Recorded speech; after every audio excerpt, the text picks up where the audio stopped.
What's up, guys? Hey guys. How's it going?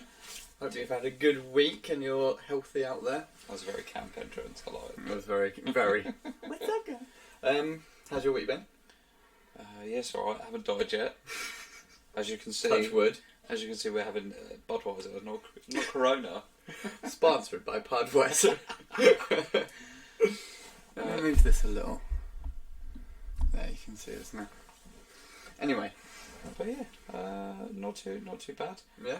Had some weird coronavirus stories. Really? Yeah, I haven't been able to buy a toilet roll obviously in the UK for like a week. Oh no! I don't think I've been able to buy a toilet roll. It's crazy, isn't it? The fact you've got people go into the supermarket and panic buying toilet roll. It's stupid. I had to pre-order toilet roll. I had to go into the shop before customers were there, yeah, so I could buy some toilet roll to hide it, so I could pre-order it. Stupid. Sneak it under one of the shelves or something. Absolutely madness. That's so stupid. It's crazy. I don't understand what it is with people where they're just like, it's only like a 14-day quarantine, so it doesn't make any sense that you'd be going to the shop, and apparently hand sanitizer, they must be making a bomb right now. Absolute mint. It's crazy. I was genuinely considering going to like a Costco or something, Yeah. buying as much hand sanitizer as I could possibly get, Yeah. and just selling it. Just why not? This is it. They must be making so much money on hand sanitizer. Meanwhile, the economy plummets in every other aspect. Heaven forbid. Well, hopefully we get some time off work. That'd be nice. What about you? Yeah, our office shut on Friday. Literally got there and I was like, the one security guard just going, yeah, everyone's, they're not here, they didn't turn up. I was like, why? He goes, I think they're fumigating the building. Like, oh. And they just didn't give you a heads up. I was off the DL, the distribution list, unfortunately, which is a bit annoying. Everyone was like, important. Hey, when I got in. But, yeah, fumigated the building. I think someone came in and they were like, I feel like I've had a sore throat, and I went through Singapore on the way back from wherever they've been, and they just went, shut the place down. Like, wow. That was it. That was enough to do it. But no, it was a good weekend. Got my tattoo done. Madness. Yeah. So, anything interesting filmic happened lately? Okay, so I finally did finish Uncut Gems, as we were saying about. And it was a torturous film, dude. It wasn't like anxiety making. The whole way through it I just kept thinking, I really hate the Tom's characters. not listening. I hate Adam Sandler's character, that's for sure. And you want to be put out your misery by the end. I think you're meant to hate him a little bit and then kind of side with him at some point. That's the thing, like, I don't think I did. Did you? Did you at one point think, I hope he gets everything he wants? I think when he was getting fucked around by the basketball player, I was kind of a bit like, oh, kind of hope he gets out of this pickle. Yeah. But nothing more like, especially like I think when he's crying and that girl's there like comforting him, that's another thing. How would she be there going, I love you so much, I'm here for you. You're like, why aren't you with anybody else in the world? Yeah. Do you know what I mean? I kept why thinking are you that. with Adam Sandler? Adam Sandler, he's just such a New Yorker schmuck. Yeah. That's it, isn't it? And he just puts everything on. So it's about a guy who's bought a opal from Ethiopia, where I think at the beginning you're supposed to believe that someone died over this, or maybe they lost a leg, didn't they? Yeah. And then you don't see anything else that comes of that. It's just like, is this for good luck or is this for bad luck? That's the debate, and it's almost like that's summarising his perspective of things, because the guy clearly just thinks it's going to work out for me and loves that adrenaline rush of, I'm going to put money on this and we'll see where this goes. Like, yeah. But he's so confident with it every time, and I keep thinking, you're taking such unnecessary risks. Yeah. He's already in debt to the mafia or some shit. Lots of unnecessary risks that he doesn't need to go for. It was like having a heart attack watching a film. It really was. The whole 2 hours you're there like, oh, please just be over. And then the ending, as you said, was worth sticking around for, I would say. Yeah, definitely. Was it? It must be an actual basketball player that was starring, because he did a great job actually. The actor. I don't. Kevin Garrett, I think. Garnett, that's it. It sounds like a basketball player name. It sounds like it, and he looks like one. I don't know how racist that is. A little bit. A little bit. Anyway, I thought last 5 minutes was great, unpredictable, but you kept thinking, this is either going to be one of those films where just the story arc goes down all the way to the end, like Requiem for a Dream, where you finish the film like, oh, I'm not the same person I was when I started this film. Yeah, definitely.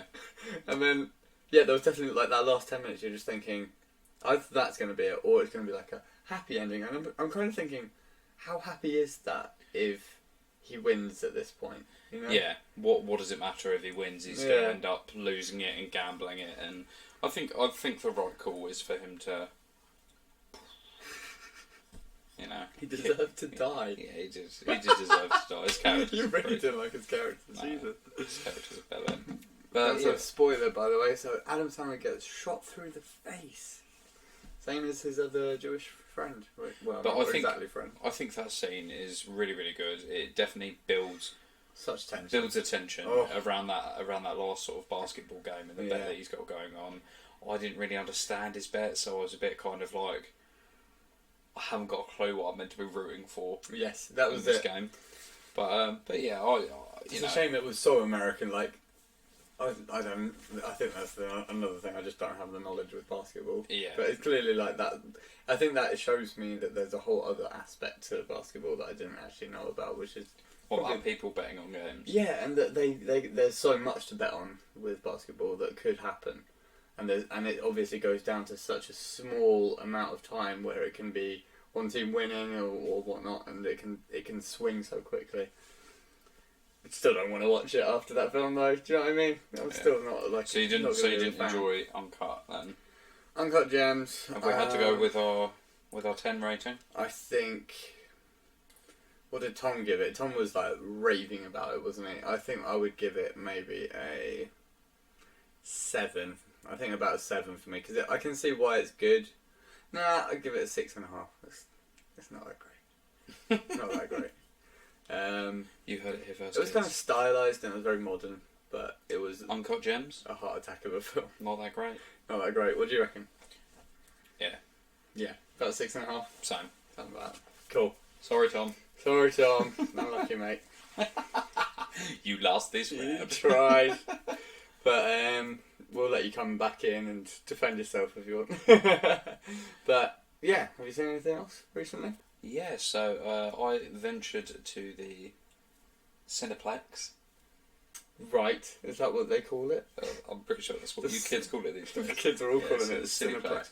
I went to go watch. It says there was a few movies on that I wanted to go see. Yeah. And I ended up catching Fantasy Island. Fantasy Island. Okay, I actually don't know anything about this film. It's perfect. Neither did I. I saw a couple of really short burst trailers, so probably about 30 seconds worth. Yeah. And I was just like, screw it. Like, I've got nothing better to do, so I went to go watch that. Yeah. It's quite short. It's good. It's very rare these days that you get a film that's sort of under 2 hours. Okay. Am I wrong? Oh, it's honestly, if you're saying that as the first thing, that was just like alarm bells ringing already.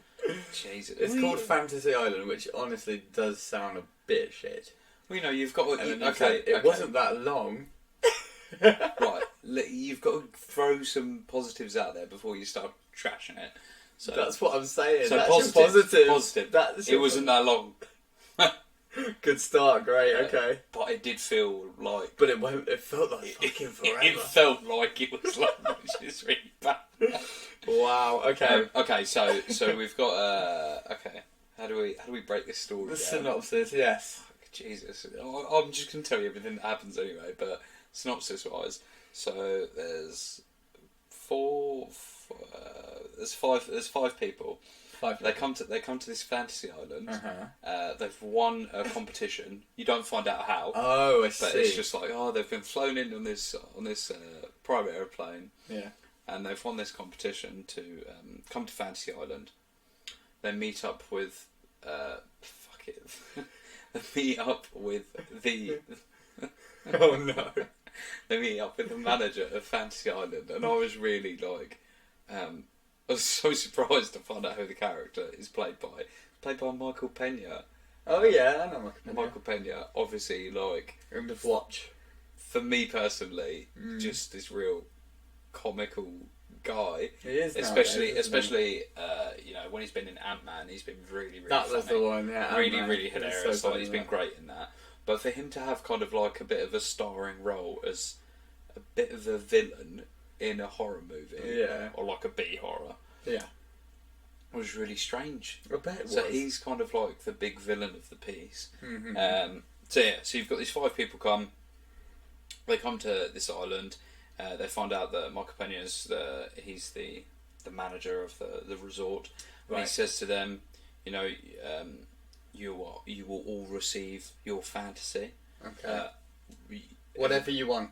Yeah, so it's whatever you want. Like a genie, basically. But you only get 1 fantasy per person, and he's very strict with the fantasies. He says, $1 million tops. Whatever your fantasy is, you have to see your fantasy through to the end of its natural conclusion. Right. Does that make sense?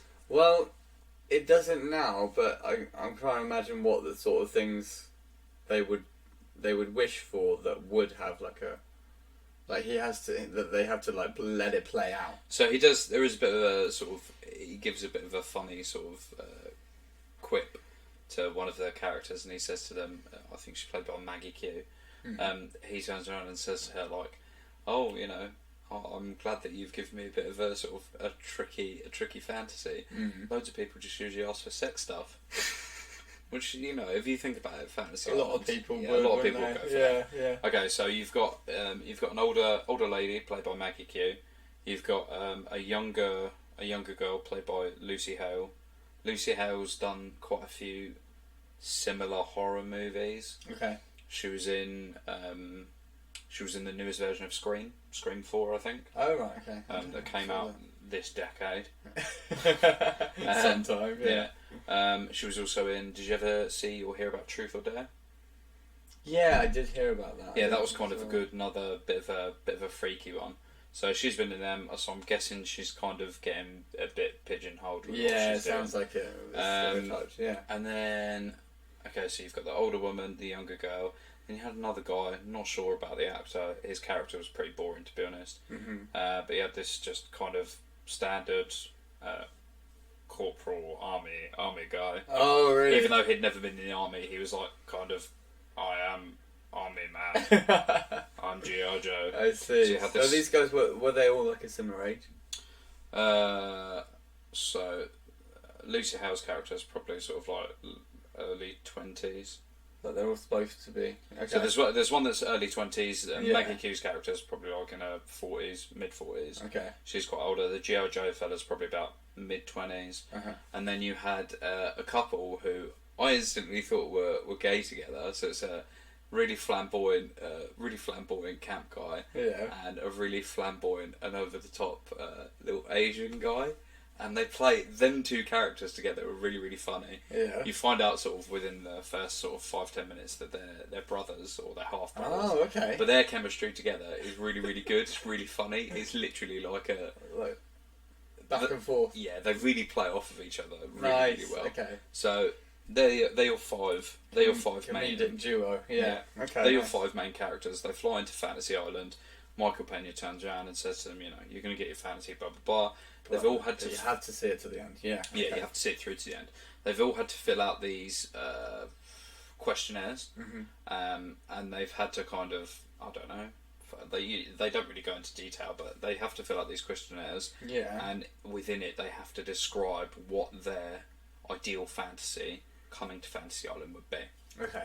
Make sense? Yes. Yeah. So. And I imagine this island, from what you're seeing at that point, is a bit of a like resort, white sand beaches. It's kind of it's literally it's what you would imagine. Like, it's literally like a resort in fucking Barbados. Like it looks spectacular. Like I'd love to if they shot on set, like and they didn't green screen. You want to go? I'd fucking love to have been there. It looked fucking awesome. It was literally like a little desert island. It looked really nice. Good. I always think of Bora Bora.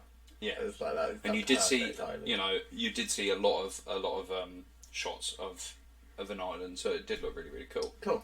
So these 5 get onto the island via plane. They're all welcomed in. As they're getting welcomed in, they do a shot from the trees of someone watching them, which is quite nice. Suddenly you're like, so straight away within the first 5 minutes of the movie, you know that they're being watched. I see. Okay.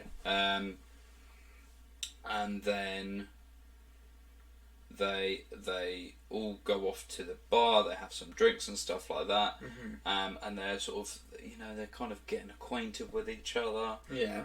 Michael Pena comes in. He's like, right, well, firstly, you guys all got to get a good night's sleep, and then your fantasies are going to start.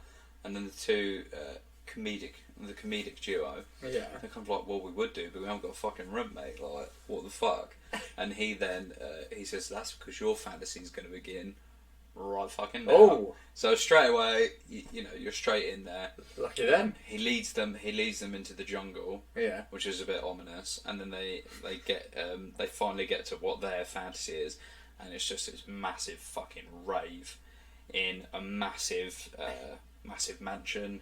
It's got pools. There's a guy on what are they called? Hoverboards, the ones in water. Yeah, so there's a guy on a hoverboard doing tricks in a hoverboard. Nice. There's rave music going on. There's girls in fucking ridiculously tiny bikinis. Of course. I love that was their fantasy. Yeah, there's loads of drinking. We just want to have a party. It's literally just like a massive pool party. And they're obviously straight away they're absolutely fucking stoked. They're like, right, let's get into the thick of it. And then what am I trying to say? So you've got the Asian guy and the non-Asian guy. Yeah. So the non-Asian guy turns around and is like, oh, you remember what I put down about my brother? Like what his fantasy is? Because obviously this guy's getting surrounded by really hot chicks. Yeah. Michael Pena's just like, yeah, I remember. Don't worry.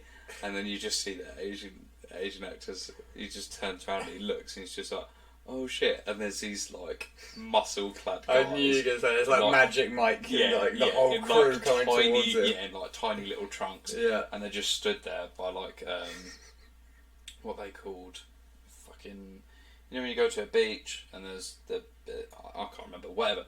So they're stood there by this curtain thing. Yeah. And he's like, oh, what do you think because I'm gay? Like, I've just got one layer.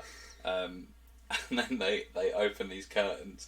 And there's just this flashing neon sign saying high roller, and there's obviously like weed leaf in there, and there's just this like massive table set up with loads of bongs and stuff like that, and people are smoking out of bongs, and it's like, I've got two layers, I have 2 layers. So this is really, really funny. So so you've got one of the brothers is all about drinking, taking drugs and partying with these really, really attractive girls.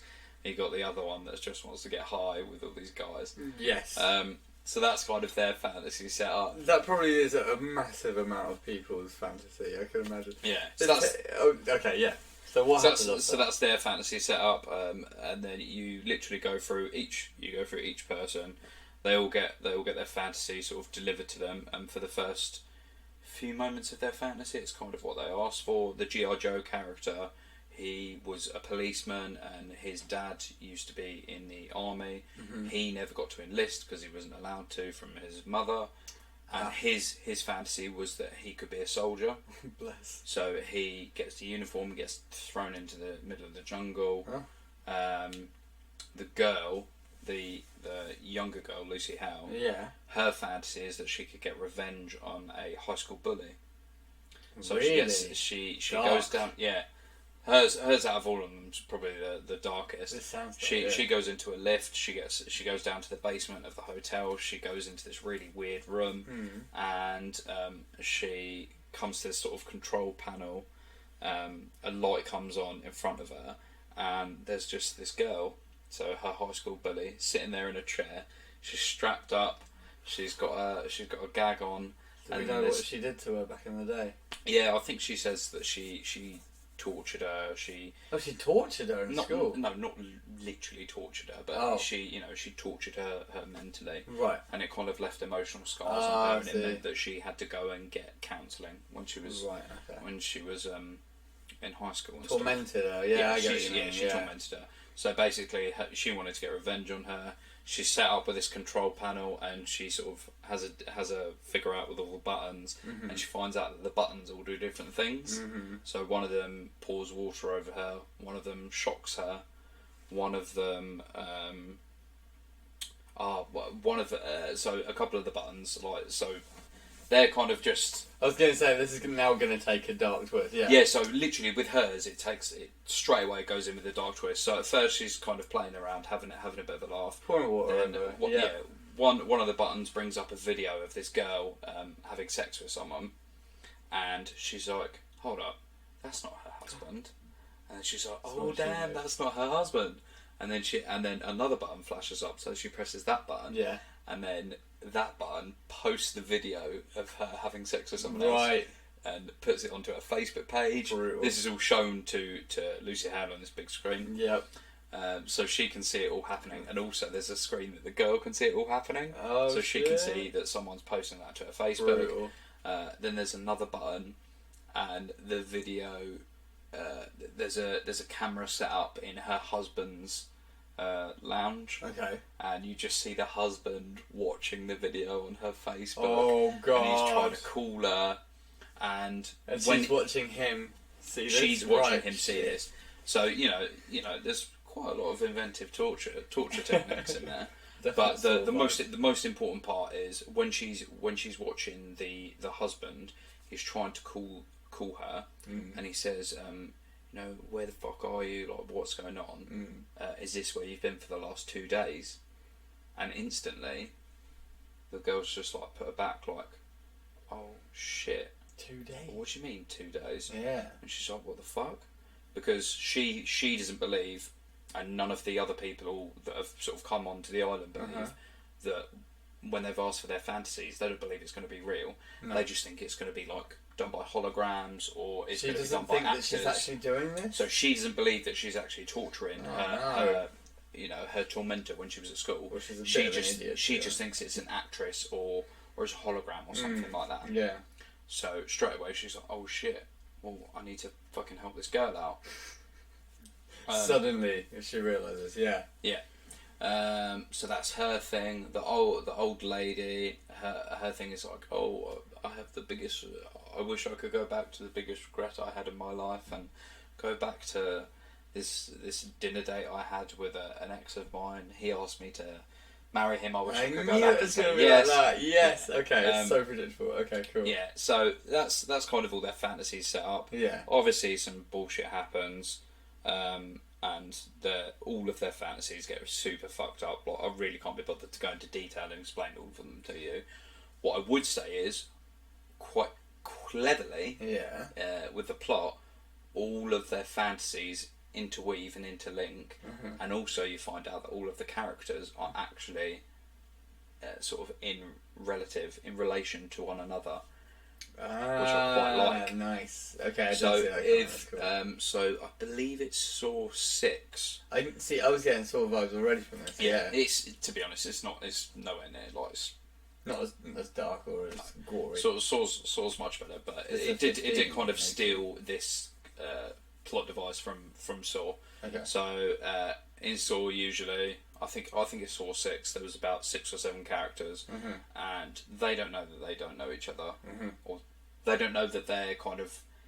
I don't know how to explain. They're linked in some way. They're linked in some way, but they don't know that they're linked. I get you. So it's not like they're brother and sister, or they're friends, or their friends of friends, or whatever. But they're linked in some way, but they don't know. Right. How. Okay. And then as the story unfolds, they find out that they're linked, and that's why they've been chosen. They're linked for a reason, and if they had known that they were linked for a reason, they could have sort of solved all of this. If that makes sense. Okay. So the story continues, and then the older woman, obviously she's the wisest of the bunch. She wishes to redo her fantasy. Obviously, she's already been told, no redos. No, you can't do that. You only have one fantasy. That's your Michael Pena. But because her fantasy was so, what's the word? You know when you don't. Cliche. No. You know when you haven't chosen something like straightforward. Oh, it's convoluted. Yeah, I get you. She's kind of been a bit wishy-washy with what she's asked for, because she didn't exactly. It's not defined clearly. She didn't definitively say. Yeah. You know, I wish to go back to this dinner date so I can say yes to this guy. She just said, I just want to go back and change the biggest regret of my life. Does that make sense? Okay, and that's how she phrased it. That's how she phrases so it. Like these are so she turns around and she says, "Look, you've not given me the right fantasy. I said I wanted to go back and change the biggest regret. True though, yeah. This wasn't the biggest regret of my life. Actually, the biggest regret of my life was a year before that even happened. Yeah. I let someone die in a fire in my apartment block. I want to go back and change. I want to go back and change that. That's my fantasy." She's like, "Are you sure?" And she's like, "Yeah." So it takes her back to that moment, and then when she's in that fantasy, and she's wishing to change that fantasy, that's when you find out that the characters are linked. So you see the two brothers are running down the stairwell when she's running up to try and save this person. They're running down the stairwell. They all lived in the same building. They all lived in the same building. And then when she goes outside, she sees the G.I. Joe character. He's a policeman. And he stood outside the apartment block, and she's like, "Come on, you need to come in and help." He's like, "No, ma'am, you have to wait for the emergency services." So you see that all of these people didn't actually do anything to help this person that died in the fire. Shit. And then super massive plot twist ensues. I kind of guessed it while I was watching the movie. Right, not that unpredictable. Okay. Yeah. So the person that died in the fire, I'm closing my eyes because I'm trying to make sure I get this right. So the person that died in the fire was actually dating the young girl. Right, Lucy something. Lucy Howe. Yeah. And this is actually not all of their fantasies. This is actually her fantasy.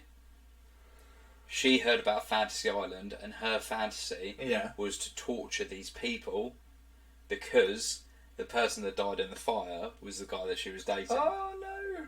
But there is like a real funny bit that they actually only went out on one date, and she's just a bit fucking crazy. Oh shit! Yeah. So they went out on one date together. Like, this is the whole kind of spiel that she gives. They went out on one date together, and then he went home, and they were meant to go out on another date later on that evening or something. Oh god! But he never came, and I waited there for hours and hours and hours. And then when I came home, I was heartbroken because I found out about this big fire, and I promised that I'd do something about it. And then she hears about Fantasy Island. So how she'd know that all of these people could have done something to prevent the death of her beloved is beyond me. That's true. That's a good point. Yeah. But yeah, so it's fucking.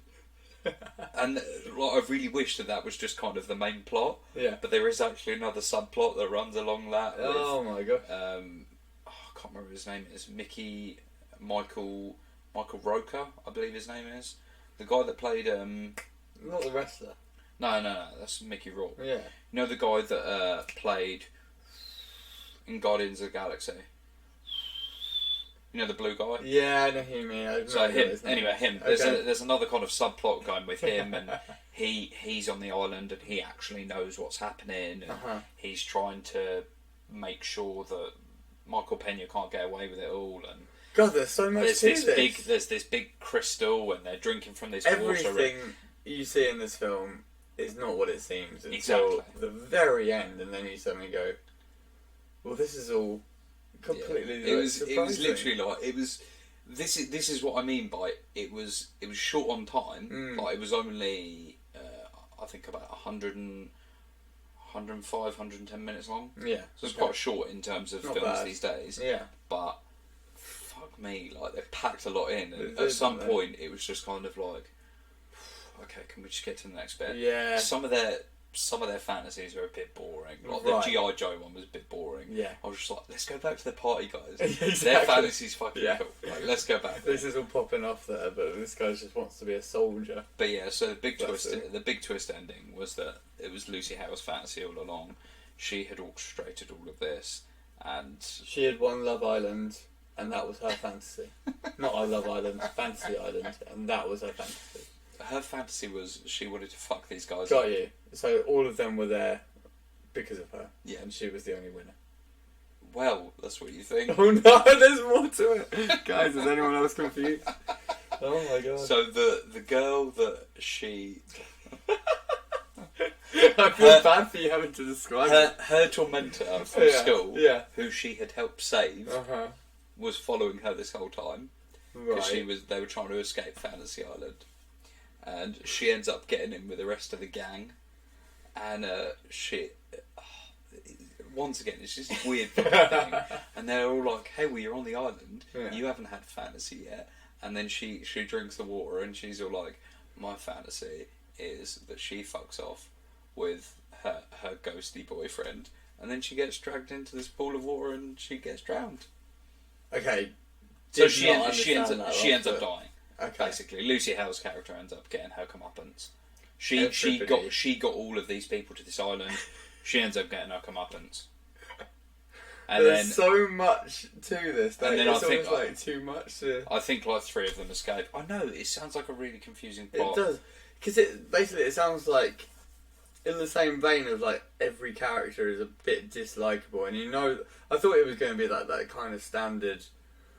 However many films there are where it's like, careful what you wish for is always the moral. That's basically the moral of the story. Well, it's not basic though, is it? Because at the same time they're taking so much effort to make everybody out to be a bad guy in this film. Yeah, so there's not one good person, is there? This is the thing. Even Michael Pena, like he's the villain, but he's not the villain. He's getting fucked over by some other guy. No, but he's actually redeemable by the end, and the final shot that you see of the movie is of Michael Pena and the Asian guy, and he just makes a little quip at him, and then it just goes off. So by the end of the film, you're actually like, he's actually all right. So he was okay, and he wasn't the villain really. Okay. Yeah. So he's maybe all right. It's the island. The island does it. I don't know why. The island. Well, okay. What do you rate it then? So here's the thing. Okay. I looked at the score on Rotten Tomatoes. It was quite short. I looked at the score on Rotten Tomatoes.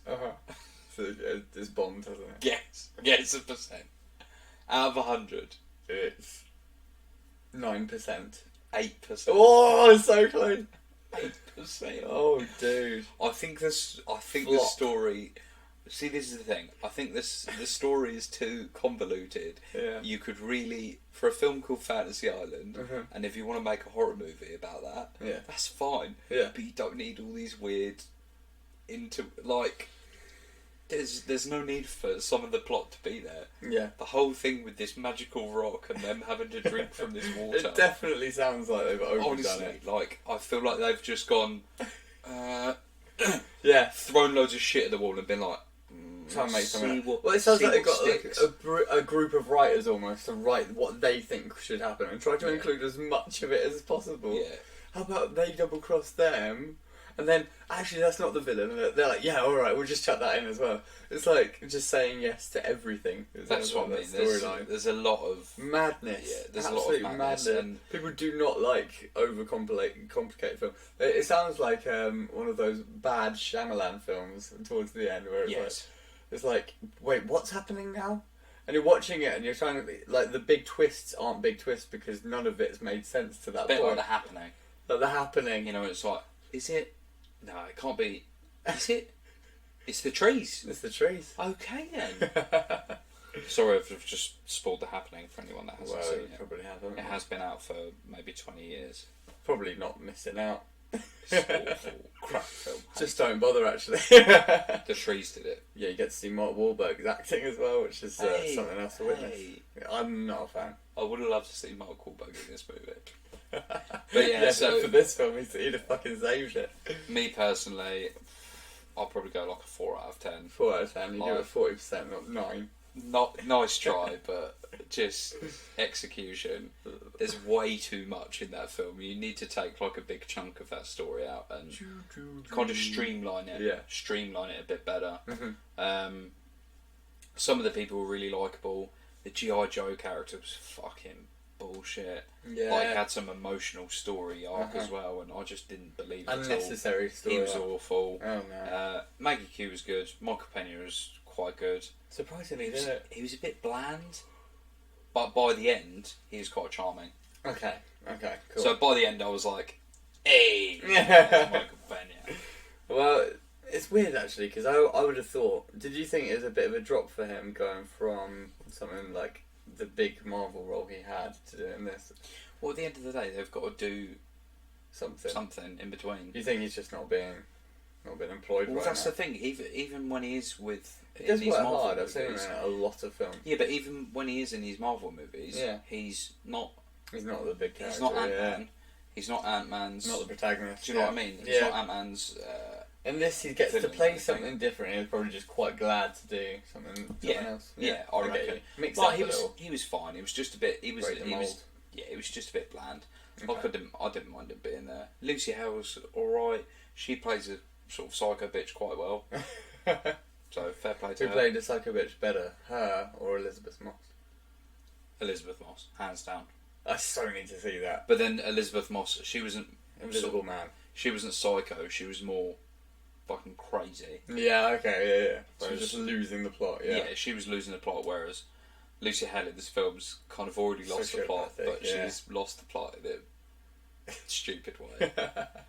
It sounds almost funny. Was there any like funny bits where you're like people are laughing at like what's happening now in the cinema? Yeah. There's quite a few chuckles at things, but as it can be with shit horror films. I'd definitely say the Asian comedian that said it. He was definitely the Asian comedian. I can't remember his name. It's honestly it's like Jimmy Chon or something like that. Oh, okay. I actually think I know who that is. He's definitely, for me, was the shining star of the movie. Oh wow! They have this quite funny joke that comes up a few times that his nickname's T. Yeah. And you don't find out until that's literally the last bit of the movie that you find out as well.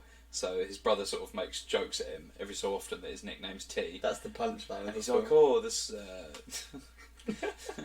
I'm just laughing. It's so stupid. He's like, "Oh, it's just a stupid nickname from college." And then the guy's like, "Oh, so why do they call you T?" He's like, "Oh, it's just this stupid thing I did at college. I got a tattoo." He's like, "What'd you get a tattoo of?" And then he sort of pulls his shirt down, and I thought he was just going to say tits or something. Yeah. And he's got a tattoo on his chest that just says tattoo. Oh God. Oh dear. It's funny. In the spirit of the movie, it's quite charming. Okay. But you go into this film not expecting it to be. I'd 100% 4 out of 10. If you're bored and you want to go see a movie, I guess go see it. Don't. I always say it doesn't sound like seeing. It's not awful. I saw a funny meme the other day. This was like someone had tattooed the message their mum sent when they said, "I've got a tattoo." It's like, I've seen that. Don't get a tattoo. It should be something that's important or something like that. And they've just got tattooed that. Yeah, that's amazing. Anyway, any other musical films you've watched? So there was a first trailer out for Candyman. Right. Sweet. Okay. Have you ever heard of Candyman? Yeah, it's quite an old horror film, right? Yeah, old horror film. Yeah, I think it's about 80s. 80s, okay. Yeah. I don't think I've seen it though. Yeah, it's pretty cool. Like, it's pretty much just. Do you remember Bloody Mary from when we were at school? No, I didn't meet her. Come on. Do you ever remember hearing stories about Bloody Mary? You say Bloody Mary 3 times and she'll appear and she'll kill you? Well, it's not ringing any bells. No? Okay, so similar thing with Candyman. If you say Candyman in front of the mirror 5 times, he'll appear and he'll kill you. Ooh. So that's kind of the premise for Candyman. Don't say Candyman 5 times in front of the mirror. Yeah. Or he'll kill you. Why would you? Well, this is the thing, right? Here's the thing. I'm going to put this down. It's not like we're all doing that. I'm going to put this down. Here's the thing.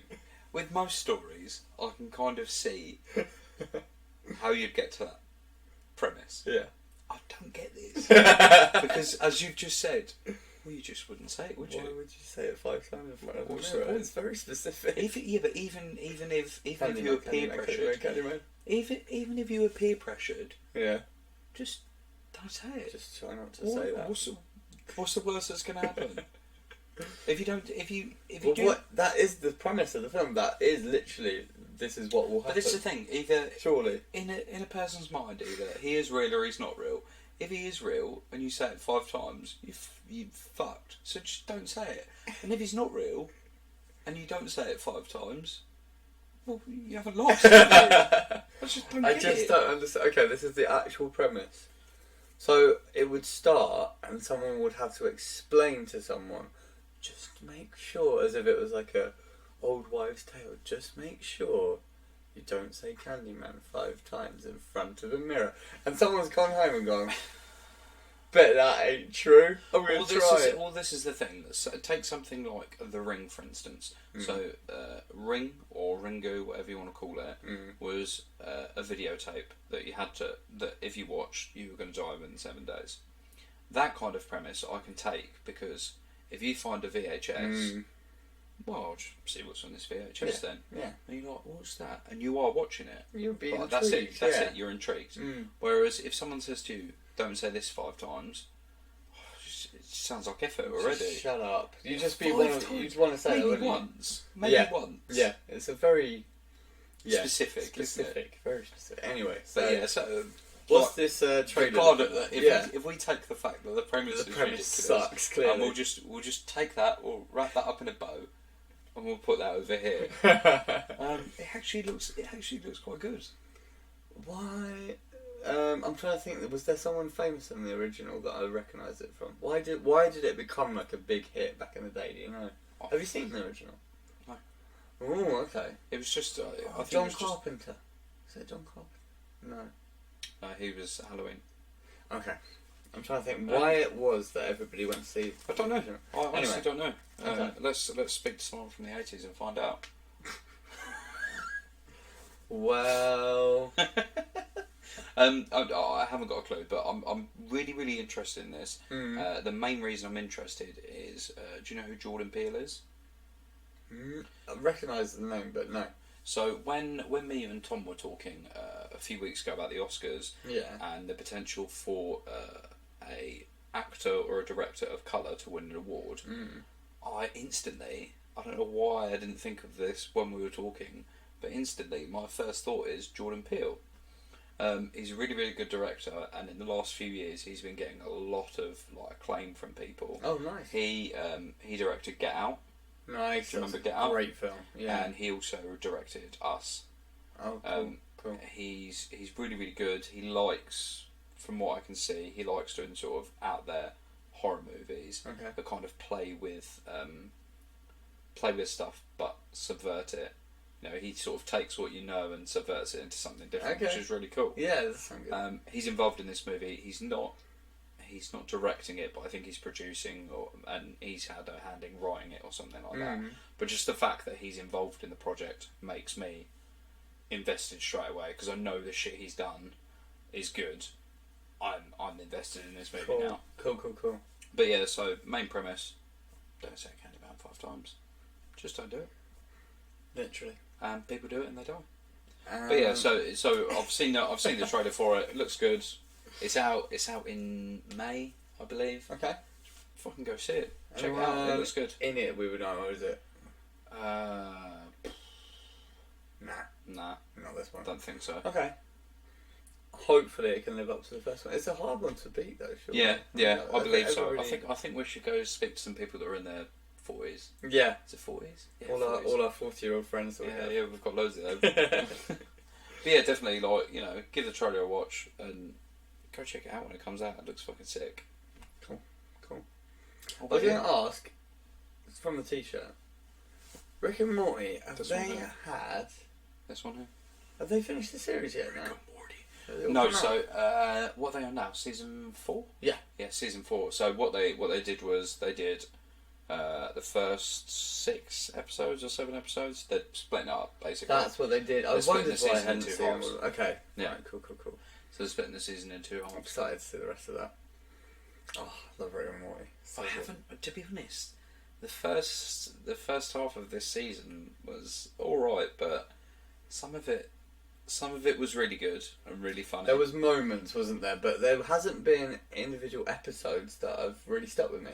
I think the only one that I can remember that was really good was, didn't he have was it a dragon? Slut dragon. Yes. Dirty slut dragon. Slut. That's what you are. Yeah. The slut, that was hilarious. Yeah, slut dragon episode. That's it. But I think that was the last one that they brought out before they went on to their break. So. Yeah, that's true. That would stick with us. Yeah. That was definitely not the funniest. That was the funniest one. I'm really hoping that they do a little bit more of the evil Evil Morty plot. Yes. So I think it's in season 3, one of the episodes, is you find out that Evil Morty's out there. Yeah. Yeah. So I just want more of Evil Morty. I loved that episode. Yeah. I'd like that because obviously in Rick and Morty you don't get too many. It's a bit like Friends. You don't really get a story that kind of arcs over. This is the thing, doesn't it? And if they can bring that aspect into it, I think it would just make it even better. Exactly. I almost wish they had already, because like they've got so much going on. Where the writing is so succinct and there's so much happening there. You'd think, why not add that consistency? That's one of the things about Always Sunny, actually, that I've been really enjoying, is the fact that they always harken back to previous episodes you've seen, and there's so many freaking episodes that is like so good that when they do, you kind of like, it's almost like an acknowledgement that you've been sticking with it for so long. Anyway, so if you had to pick one episode of Rick and Morty, what's your favourite? Go. I'm trying to think. It was the first series. For me personally... Yeah, what was yours? For me personally, my favourite ever episode is Mr. Meeseeks. That was hilarious. I love it. Just it sticks with you, that one. The Mr. Meeseeks box. I'm so frustrated with it. The best... Come on, Jerry! Yeah. Come on, Jerry. It's easy to do. Hit the target, Jerry. But then when they start turning against each other... And he starts putting it. He starts the Meeseeks starts pressing the Meeseeks box and he says, "So, kill that guy." Hey, Mr. Meeseeks, look at me. Hey, Mr. Meeseeks, look at me. And then you just get the one Meeseeks that's sat on like an armchair there. He's like, "I've been here for so long." They all start like losing their mind, getting depression. But yeah, I'd definitely say Mr. Meeseeks for me personally. That was one of my favourites. I'm trying to think. I don't really know, to be honest, dude. I think I'll probably go for that one. What about Interdimensional Cable? Would you like that one? Oh, that was amazing. Just loads of different adverts of stupid programs.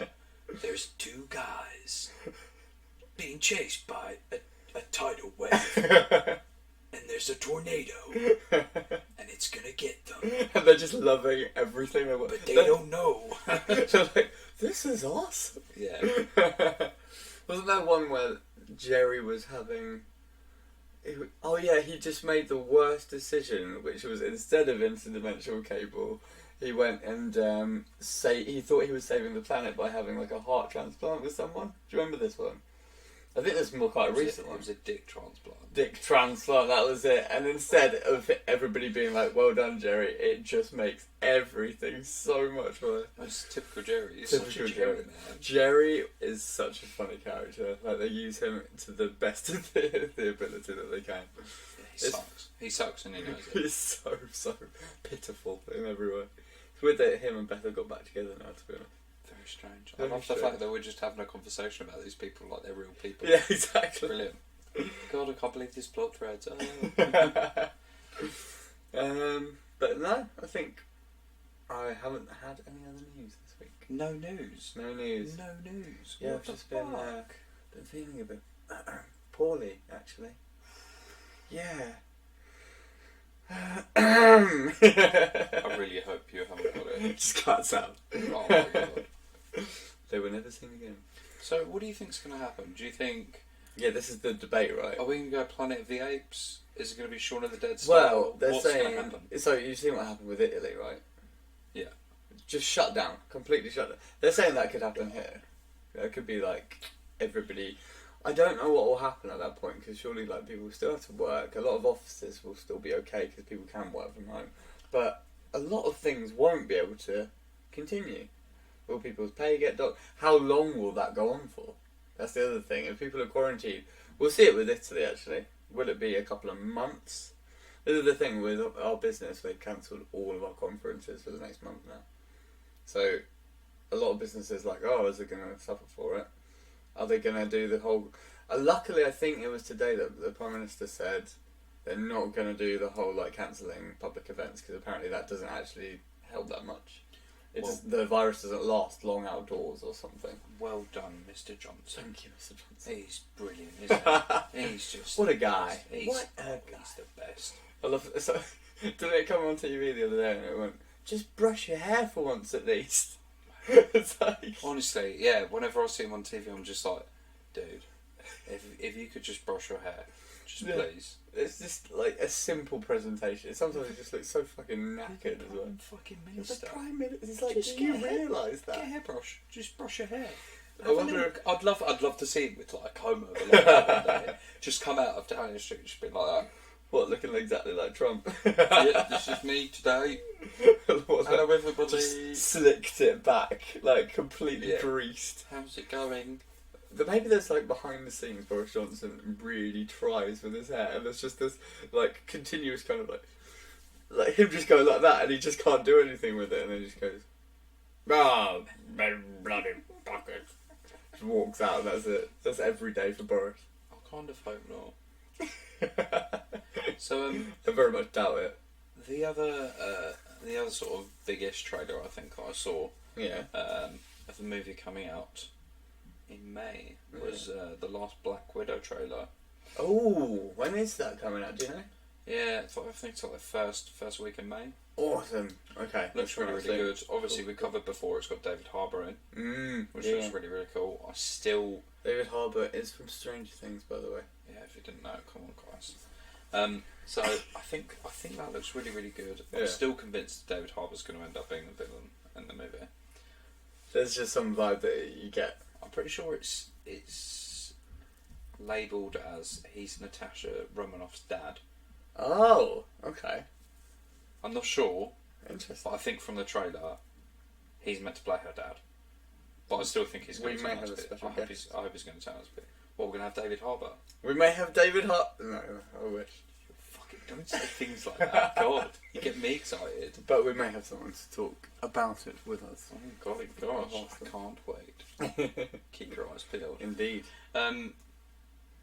But yeah, so they brought out the last trailer for that, and they've gone very, very heavy with who the villain is in the movie. Okay. He's a guy called Taskmaster. Right. You may have heard of him if you played the Marvel Spider-Man game last. I didn't. What was it called? Into the Universe? Something like that? What, the game? Yeah. No, it's just Marvel Spider-Man. Oh, okay. So that's something with Spider... Oh, I'm thinking of the Sony film. The movie with the animated movie. Yes, yeah. The Spider-Verse one. Yeah, that's what I thought. Yeah.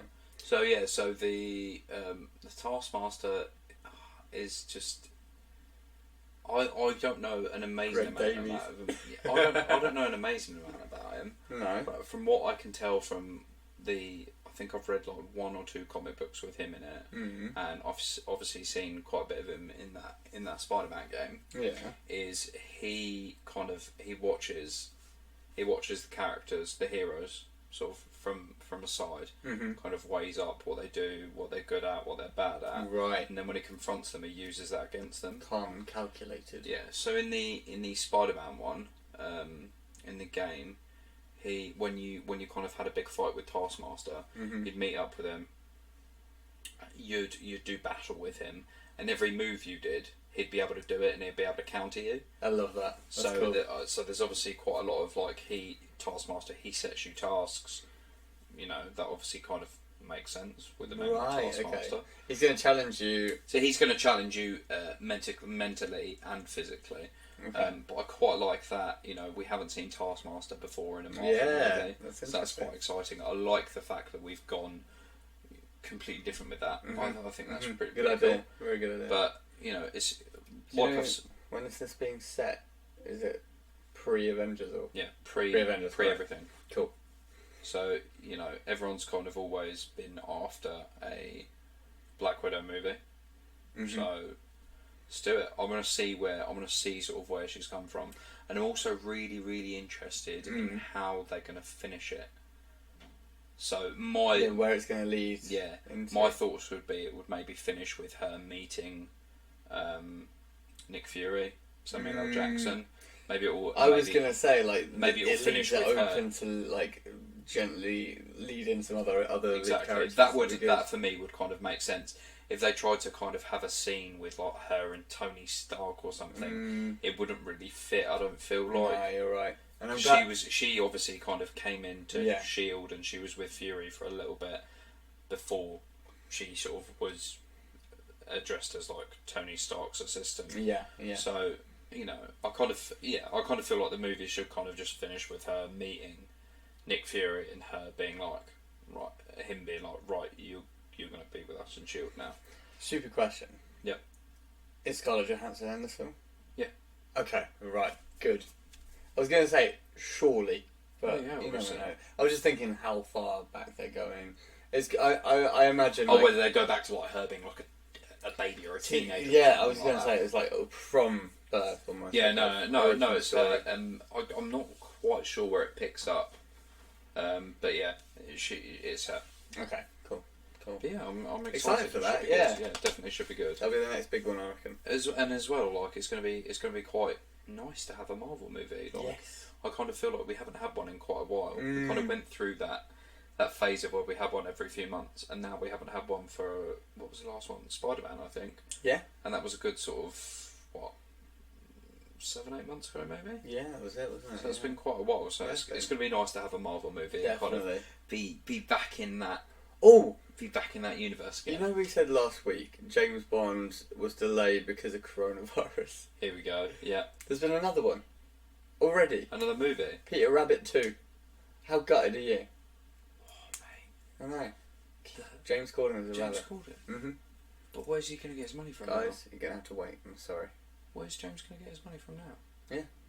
There's only a million other things he does every week. What have they said? What have they said when they've come out and said it? Well, they just said it was a very similar statement to the James Bond. I didn't see the exact wording, but it was very similar. But it was literally just like, hey... due to the current climate or whatever they said with the James Bond one. So this is quite weird because if we say that loads of big picture movies aren't going to release their films, yeah, you're just going to get cinemas filled with like these crappy to average B movies. I know that usually no one would see. This is but now there's no big movies on. People are just going to go see these smaller movies. I'm all for it. Unless they're quarantined. I'm all for it. Yeah. Maybe it'll give them a big break. Maybe something will have like a big break because of it. Maybe we'll have like a Parasite. Yeah. Fingers crossed. That'd be well good. That'd be awesome. But no, I didn't hear that, but that's fucking ridiculous. It's crazy, isn't it? It is crazy. So here we go. We were just laughing about this, and now we could eat our words, as we said, if more and more movies started going. Well, someone explained the whole James Bond thing to me, which is that so much of their market is from China, where they've shut cinemas. Nothing is being shown. Yeah, and that's why they've done this, because a lot of money is going to be lost because of that. I agree with that to an extent, but also you have to look at a lot of your heritage is UK based, and if the UK is fine and still up and running, yeah. It's a bit of a slap in the face to the UK fans, in my opinion. Yeah, exactly. I think that's what I thought. And I thought, come on, do you really care about... But then it's the monetary. But no, I do agree. The Chinese market, especially for James Bond, millions and millions. Fucking ridiculous. Yeah. They do love it out there. So that I guess that kind of makes sense. But to put it all the way back to November is just a bit fucking crazy. I agree. But that also made me think maybe they're doing some reshoots. I do think they're doing reshoots. Yeah. As we said before, I think this movie's been a bit plagued from the get-go. Yeah. They've put it back, I think, 2 or 3 times now already. I didn't realise they already had Daniel Craig host Saturday Night Live. Like, they clearly, they were starting to ramp up towards it, and now they're like, oh wait, we'll give this another 7 months. That's fucking ridiculous. It's crazy. Like I said last week, it's just crazy that while we picking and choosing what films come out, yeah. And I do think that a lot of movies now, if they do need to do a lot more post-production, they're just going to use coronavirus as an excuse because they can. Yeah. Instead of because if a movie comes out in the press as it's had to be delayed for another month because of reshoots or because of post-production issues. Yeah. People, fans of that, or maybe not fans of that, are going to be like, oh, that's a bit fucking shit. I'm not really going to bother spending my time watching that movie then. Yeah. Whereas now, they can use that as an excuse and people won't know. That's also what I hope doesn't happen, because that could be a massive thing where if one person starts doing it, every production company starts going, oh, but now they're going to start seeing our film as a small film because we're still going ahead with this. How scary is that? So it could be like a real poor time for cinema. We shall see. On that bombshell, guys, I think we'll end it there. But let's hope we'll be here next week. I really, really hope, fingers crossed, that cinema will be okay. Pray for cinema. Hashtag pray for cinema. Please like, please share, please subscribe. And if you don't agree with any of what me and Stan spoke about today, give us a comment and let us know. Smash like everywhere. Yeah, we'd love to know. Love you guys. See you next time. Bye.